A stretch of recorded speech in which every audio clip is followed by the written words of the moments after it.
They celebrated when you went down. Every force that was against you, every voice that declared you finished, every power in the natural and in the spirit that had gathered to watch your collapse, they celebrated. They thought it was over. They thought the version of you that entered that season was the last version they would ever have to deal with.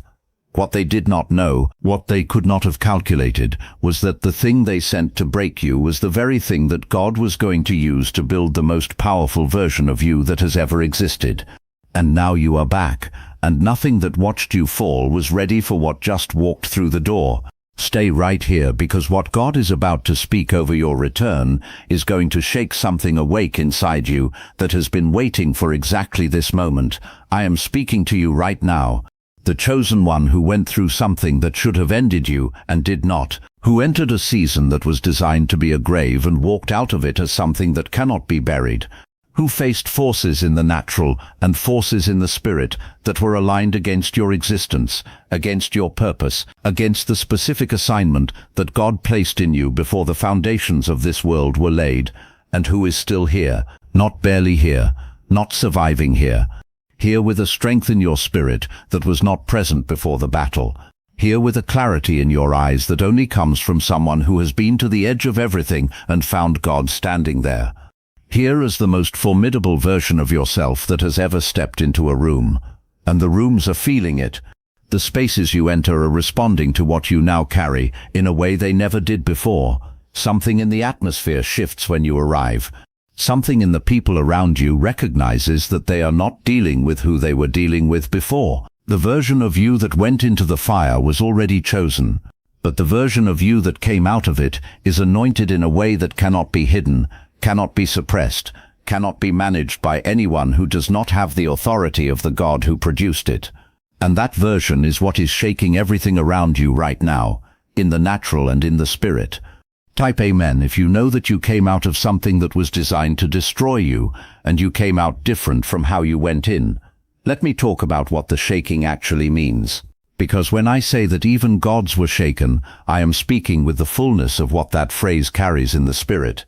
There are principalities, there are powers, there are spiritual forces that operate in specific territories and over specific lives with an agenda that is directly opposed to the purpose of God's chosen ones. And these forces had a plan for you, a detailed, carefully constructed, strategically executed plan for how your story was going to end. They studied you, they identified your vulnerabilities, they constructed the circumstances of your most difficult season with a precision that was not accidental. They were thorough, they were patient, they were certain, and they were wrong. Not wrong in a small way. Wrong in a way that has sent a tremor through every level of the spiritual opposition aligned against your destiny. Because when a chosen one survives what was designed to finish them, when they emerge from the fire not just intact but transformed, it does not simply mean that one battle was won. It means that the entire strategic plan of the opposition against that life has been dismantled. Every calculation was based on a version of you that no longer exists. Every weakness they identified has been either eliminated or converted into strength. Every vulnerability they planned to exploit has been sealed by the very fire they sent to destroy you. They are now fighting a version of you that their intelligence about you does not cover. And that is what shakes principalities, not the survival alone, the transformation that the survival produced. Type 111 if you feel in your spirit that what came against you made a catastrophic miscalculation about who you were going to become. Let me take you back into the fire for a moment, not to cause you pain, but to make sure you fully understand what happened there and what God was doing in the middle of what appeared to be your undoing. Because the narrative of your darkest season has been told primarily in the language of loss and pain and struggle. And while that language captures what the experience felt like from the inside, it misses the full truth of what was actually happening. The full truth has two layers.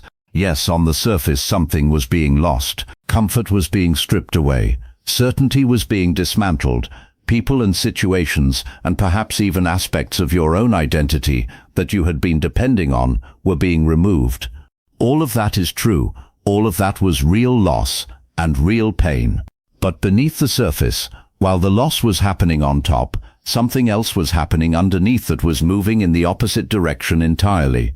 What was being lost on the surface was exactly what had to be lost for what was being built underneath to have room to emerge. You cannot build the new in the space occupied by what has to go. And what had to go in your season of fire was anything in you that was too fragile to survive at the level God was building you for. Anything that was built on a foundation that was not His. Any version of your identity, your confidence, your faith, your relationships, your sense of purpose, that was built primarily on circumstances rather than on the unshakable reality of who He made you to be. The fire burned all of that, and what remained when the burning was finished was the real, the actual, the indestructible, the version of you that exists at the level below what circumstances can reach. And that is the version that walked out. That is the version that is standing here now. That is the version that walked out. That is the version that is standing here now. That is the version that walked out, is shaking rooms and trembling principalities, and producing in everyone who encounters you the sense that they are dealing with something entirely different from what they were dealing with before. Type fire, if you know that what you went through burned away everything that was not meant to survive, and what remains is the real you. Now I want to talk about the specific qualities that the fire produced in you, because the strength you came back with is not a vague or general strength. It is specific, it is precise, and it is worth naming so that you can fully recognize and own what God has built in you through the season you survived. The first quality is fearlessness, not the reckless fearlessness of someone who has never encountered real danger, but the fearlessness of someone who has faced the worst that the opposition could send and is still here.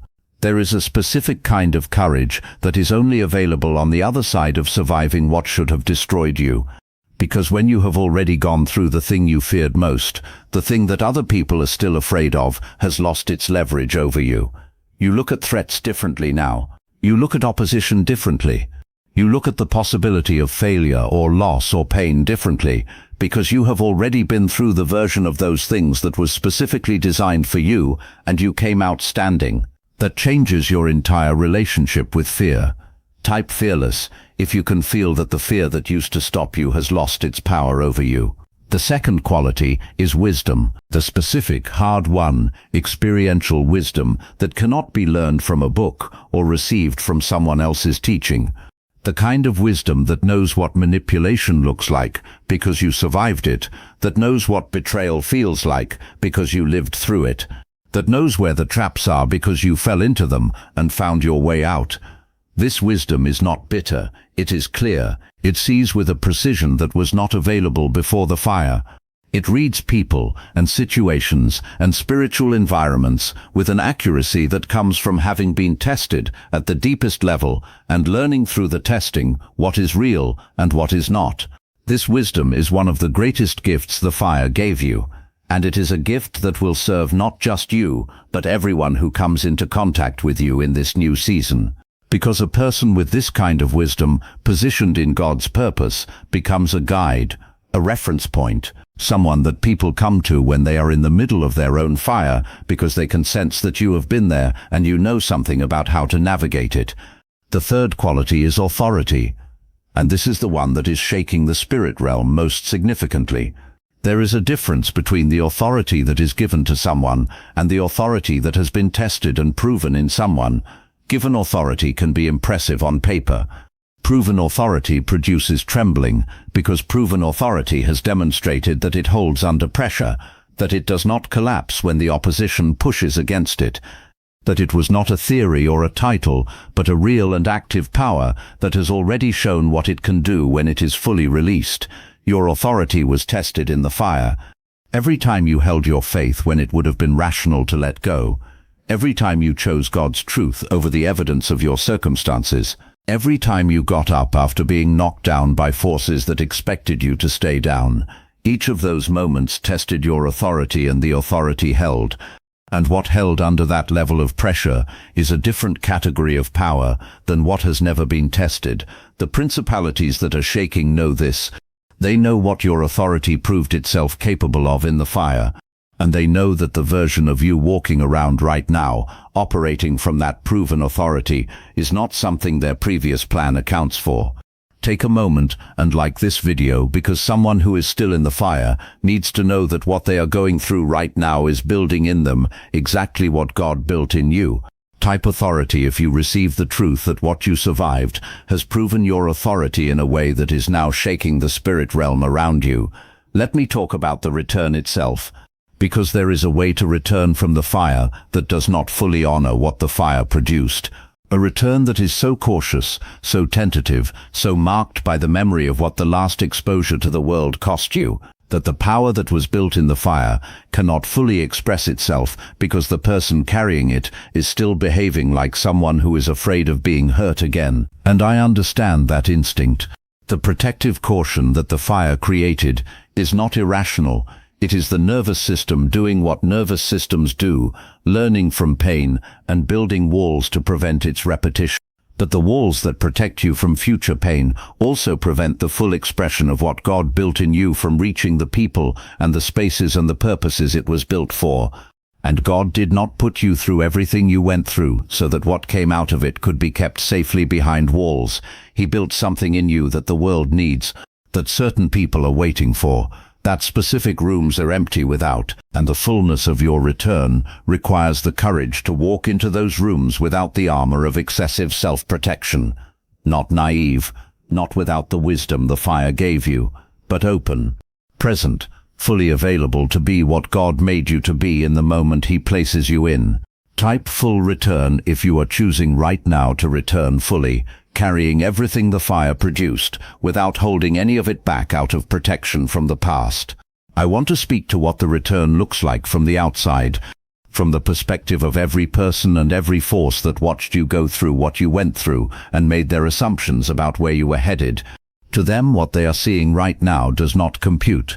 The trajectory they calculated for your life based on the evidence of the fire season has been completely overturned. They expected less. They expected diminished. They expected someone who came out of that season reduced, smaller, more careful, more broken in visible ways. Instead, they are seeing someone who came out of the fire larger, clearer, more fully themselves than they have ever been, moving with a certainty and a peace that does not match what they know you went through to get here, carrying an authority that does not shrink in their presence, even though they expected the vulnerability of the fire season to produce in you a permanent deference. What they are seeing does not fit the story they told about you, and that dissonance is producing in them exactly the response that God intended. It is shaking them. It is making them reconsider everything they thought they knew.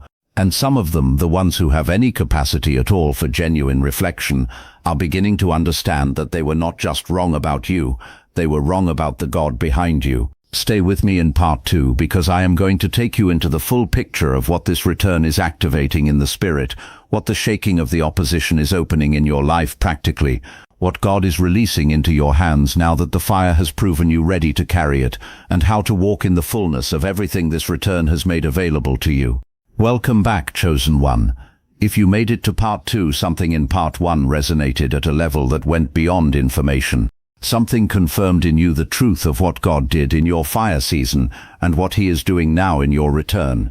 In part 1, we talked about what the shaking means in the spirit realm, about the specific qualities the fire produced in you, about the difference between a cautious return and a full return. In this part 1, want to go into the full picture of what is being activated by your return, what it looks like in practical terms in your life, and how to carry everything the fire gave you into the destiny that is now opening wider than it has ever been before.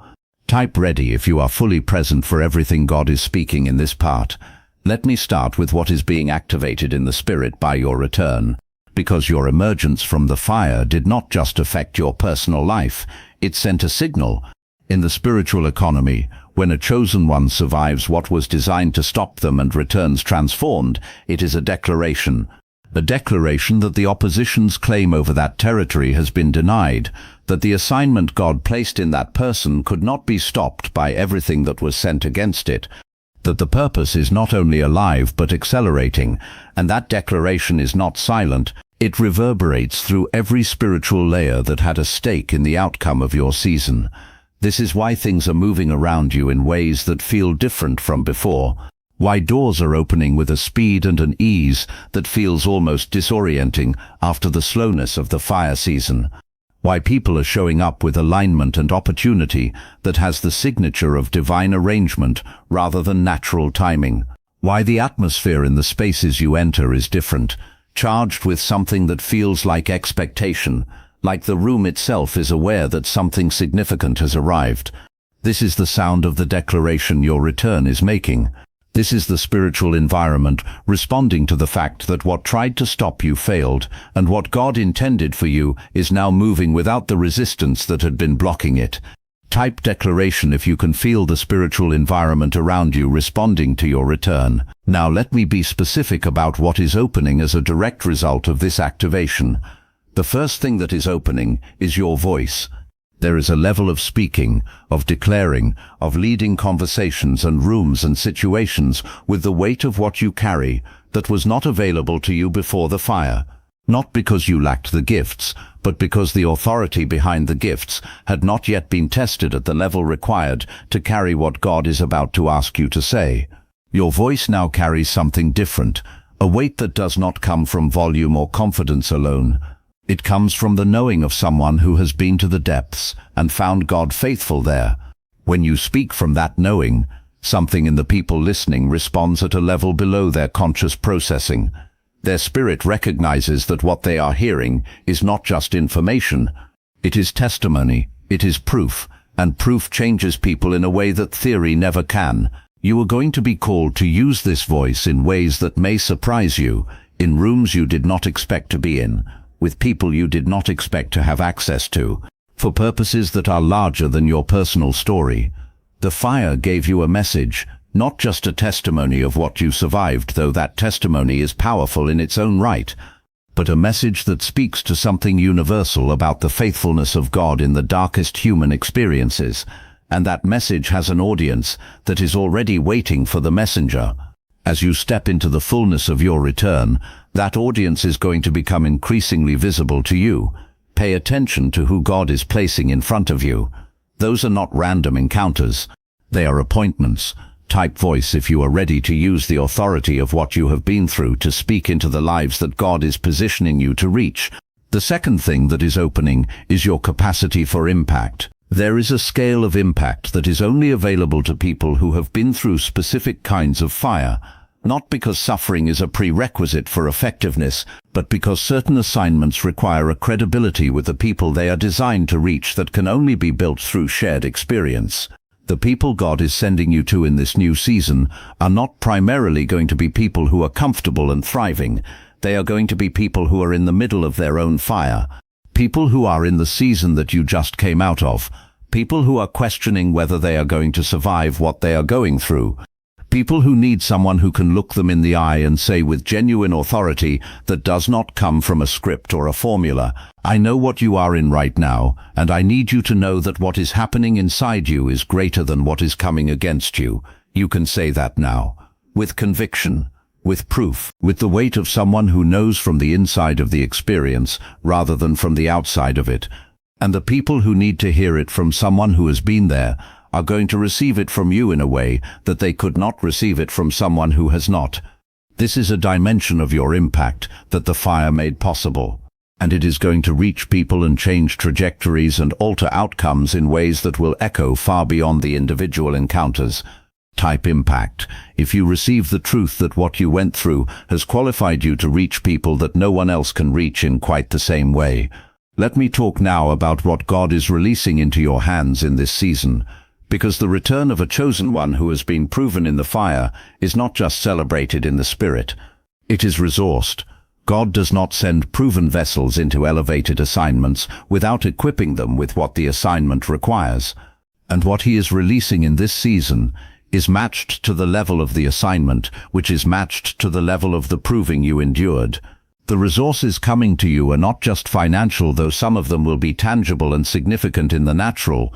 They are also relational, strategic connections with people who carry specific pieces of what your assignment requires that you do not carry alone. People whose gifts and your gifts together produce something neither of you could produce in isolation. These connections are being arranged with the same intentionality that God arranges every element of a chosen one's return. They are not going to look like what you would design in a networking meeting.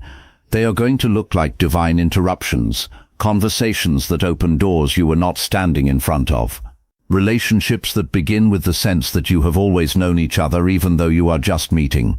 The resources are also revelatory. God is releasing in this season specific insight, specific understanding, specific clarity about your assignment and about the people you are called to that was not available to you before the fire, because certain kinds of knowing are only accessible to someone who has been broken open in the specific way that the fire breaks you open. And what pours in when you are in that state of openness is not just comfort, it is revelation, an understanding of things in the spirit that closed minds and comfortable hearts cannot receive. That revelation is yours now, and it is going to guide your steps in this new season with a precision that will feel, at times, almost supernatural. Type resourced if you receive the truth that God is equipping your return with everything your elevated assignment requires. I want to talk about the ones who are watching your return most closely. Not your enemies, though they are watching too, but the people who walked through the fire season alongside you, the ones who stayed when others left, the ones who prayed for you when praying was all they could offer, the ones who believed in your return before there was any visible evidence that a return was coming. These people matter in this new season in a way that deserves to be honored, because the loyalty that was expressed in the fire is the rarest and most valuable kind of human connection that exists. It is the loyalty that was not conditional on your performance, or your position, or your production. It simply showed up because of who you are. As you step into the fullness of your return, as the elevation becomes visible, and the impact expands, and the resources arrive, do not let the momentum of the new season carry you past the people who carried you in the dark season. They are part of your story, not just the backdrop of it. They are characters in it with their own significance and their own role in what God is doing through your life. Honor them. Bring them with you into what is opening. Let your elevation be something that lifts everyone around you who walked in faithfulness through the fire. Type honor if you are committing to bringing with you into this new season the people who stayed faithful to you through the fire. Now I want to speak about something that is going to be required of you as you walk in the fullness of this return, and it is something that the fire uniquely prepares a person for, but that still requires a conscious choice to embrace. It is the willingness to be fully seen, to stop managing how much of what you are is visible to the world, to step out from behind whatever remains of the protective habits of the fire season, and allow the full version of who you have become to be present in the spaces God places you. This is difficult because the fire season often produces a habit of guardedness that was completely appropriate in that season. When you were most vulnerable, protecting yourself from being fully seen was a survival mechanism. But that mechanism, useful in its season, can become a limitation in the new one, because the world does not need a managed version of what God built in your fire. It needs the full thing, unedited, uncompressed, present. The people who are going to be reached by your testimony and your voice and your presence cannot be reached by a guarded version of it. They need the real version to land in the real places in them. And the real version requires you to step out from behind the guard and let God be seen fully through you. Type fully seen if you are choosing right now to release the habit of guardedness and step into the full visible expression of everything God built in you through the fire.